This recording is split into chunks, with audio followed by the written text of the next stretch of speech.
वित्त मंत्री निर्मला सीतारमण ने संसद में आज बजट पेश किया। अपने बजटीय भाषण में वित्त मंत्री ने विकसित भारत की परिकल्पना पेश की। वित्त मंत्री के बजट में देश के आम लोगों से लेकर मध्यम वर्ग तक सभी वर्गों के लिए कई बड़े ऐलान किए। इसी में निर्मला सीतारमण ने किसानों को भी बड़ी सौगात दी। किसान क्रेडिट कार्ड की सीमा 3 लाख से बढ़ाकर 5 लाख रुपए करने के साथ ही वित्त मंत्री किसानों के लिए नई स्कीम प्रधानमंत्री धन धान्य कृषि योजना का भी ऐलान किया।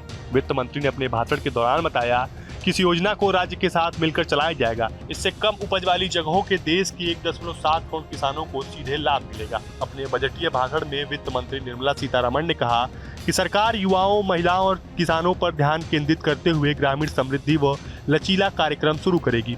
प्रधानमंत्री धन धान्य कृषि योजना के बारे में बताते हुए उन्होंने कहा कि इसके तहत कम पैदावार, आधुनिक फसल गहनता और औसतन से कम ऋण मानदंडों वाले 100 जिलों को शामिल किया जाएगा। इससे 1.7 करोड़ किसानों को सीधा फायदा होगा। वित्त मंत्री ने कहा कि पीएम धन धान्य कृषि योजना का मकसद संवर्धित कृषि उत्पादकता, फसल विविधता और सतत कृषि पद्धतियों को अपनाना, पंचायत और ब्लॉक स्तर पर फसल कटाई के साथ भंडारण बढ़ाना और सिंचाई की सुविधा में सुधार करना लॉन्ग टर्म और शॉर्ट टर्म लोन की उपलब्धता की सुविधाजनक बनाता है।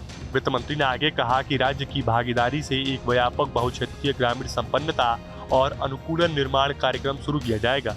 इससे कौशल निवेश टेक्नोलॉजी के माध्यम से कृषि में कम रोजगार का समाधान होगा और ग्रामीण अर्थव्यवस्था में नई जान आएगी। साथ ही निर्मला सीतारमण ने कहा कि प्रधानमंत्री धन धान्य योजना का मुख्य मकसद ग्रामीण क्षेत्र में प्रचुर मात्रा में अवसर पैदा करना है, ताकि प्रवास एक विकल्प हो, न कि अनिवार्यता।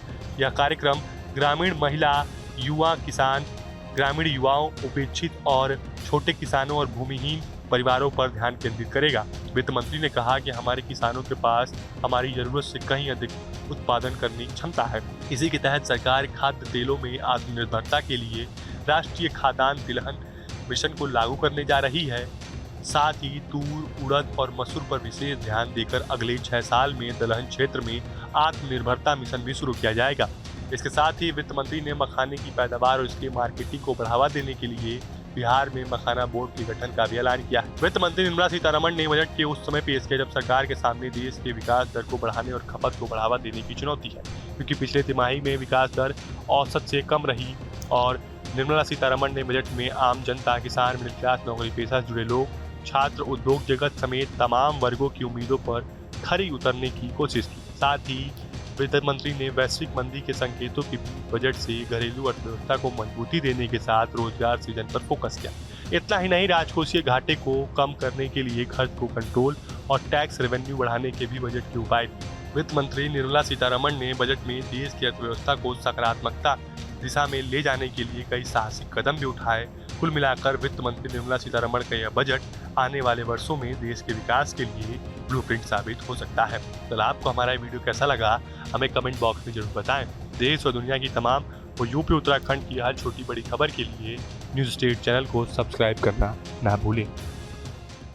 न्यूज नेशन अब व्हाट्सएप पर खबरों के ताजा अपडेट के लिए न्यूज नेशन के इस QR कोड को स्कैन करें।